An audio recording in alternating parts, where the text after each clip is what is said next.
Peu après le déluge, alors qu'ils parlent tous une même langue, les hommes entreprennent de bâtir la tour de Babel, dont le sommet toucherait le ciel. Mais Dieu, pour les punir de leur orgueil, décide de brouiller leur langue, souhaitant ainsi les empêcher de communiquer.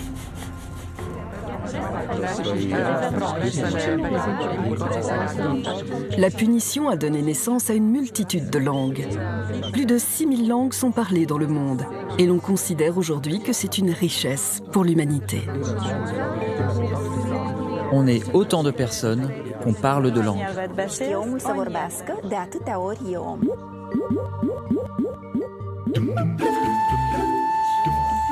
Forte de 200 langues, dont 24 sont des langues officielles de l'Union européenne, la richesse de l'Europe réside précisément dans sa diversité linguistique.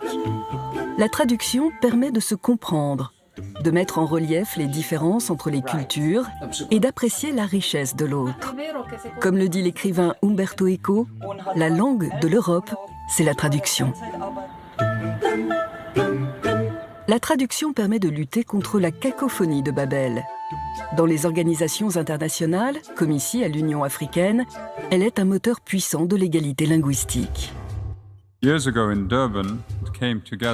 Pourtant, dans les faits, au sein des enceintes internationales, la tendance au monolinguisme ne fait que s'accentuer, au point de constituer une menace pour le patrimoine de l'humanité, avec le risque de voir s'imposer une langue unique qui mènerait à une pensée unique.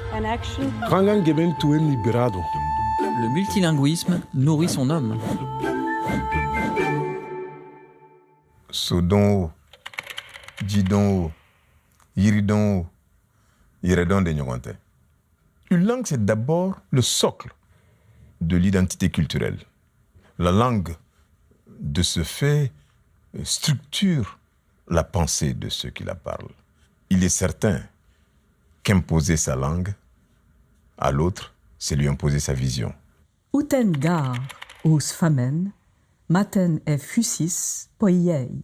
Quand je dis bonjour, par exemple, j'ouvre le monde d'une certaine manière, mais quand je dis en hébreu ou en arabe shalom, salam, je parle de paix, je dis la paix soit avec toi. Ça n'est pas la même manière d'ouvrir le monde.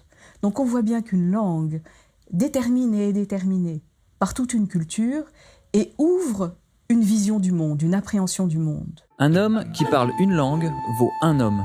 Un homme qui parle 2 langues vaut 2 hommes. Un homme qui en parle 3 vaut toute l'humanité.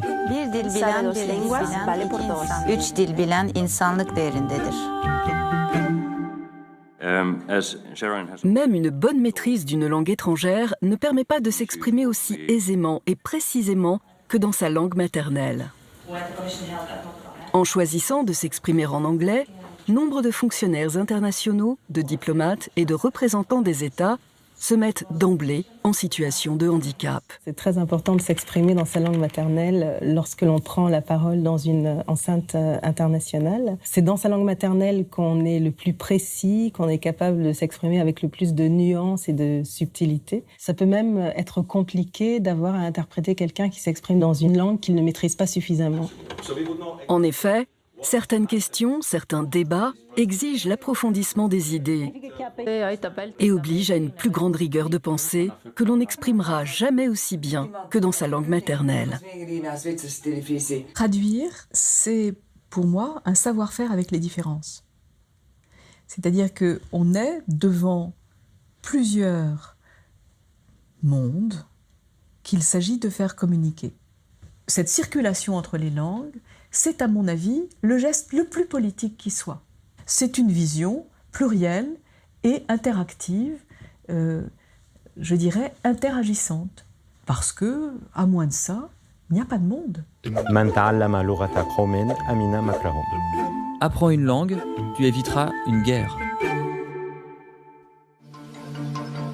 L'un des arguments régulièrement invoqués par les adversaires du multilinguisme est celui du coût. Mais à titre d'exemple, pour l'ensemble des institutions européennes, le coût total du multilinguisme est estimé à 2,20 € par citoyen et par an. Une somme raisonnable pour la garantie de débats démocratiques et du traitement égalitaire de toutes les langues.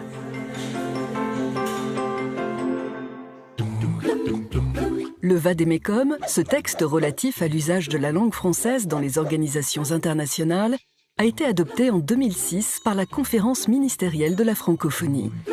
L'Organisation internationale de la francophonie, l'OIF, accompagne ses États et gouvernements membres dans la mise en œuvre de ce texte via des actions ciblées et des outils pertinents.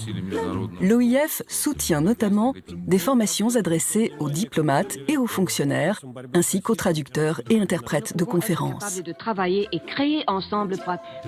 Lorsqu'un représentant d'un État membre de la francophonie ne peut pas utiliser l'une de ses langues officielles, le Vade-Mecum recommande qu'il s'exprime en français.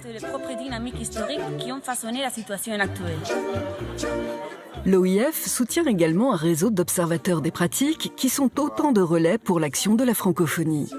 Ils sont les acteurs principaux du respect du multilinguisme au sein des différentes organisations. C'est ainsi que les groupes d'ambassadeurs francophones soutiennent activement, par exemple, les nominations de cadres francophones dans les organisations.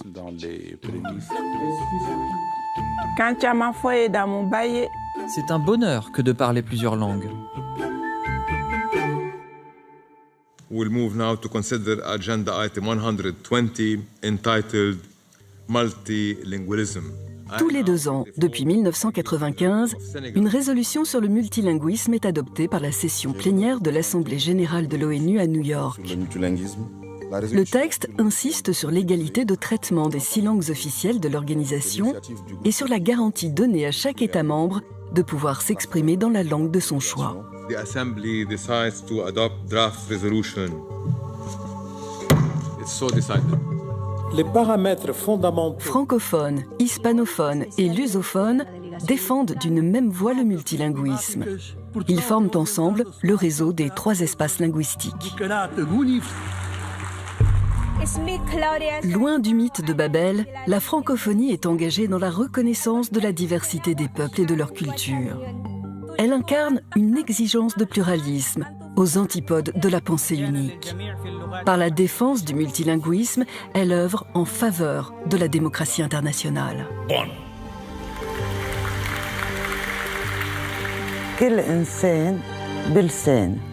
Tu as autant de personnalité que tu parles de langue.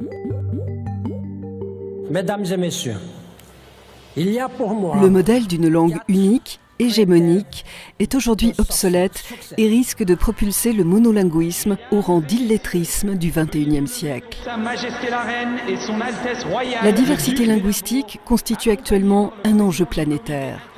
Promouvoir le multilinguisme aux Jeux Olympiques et dans les organisations internationales, comme le fait l'OIF, c'est garantir un multilatéralisme réellement démocratique et des bénéfices pour les organisations comme pour leurs agents. Mon pays, la Tanzanie. C'est contribuer à l'entente entre les peuples et au respect de l'autre dans sa diversité. Et c'est aussi permettre à la jeunesse de construire un avenir riche de l'autre.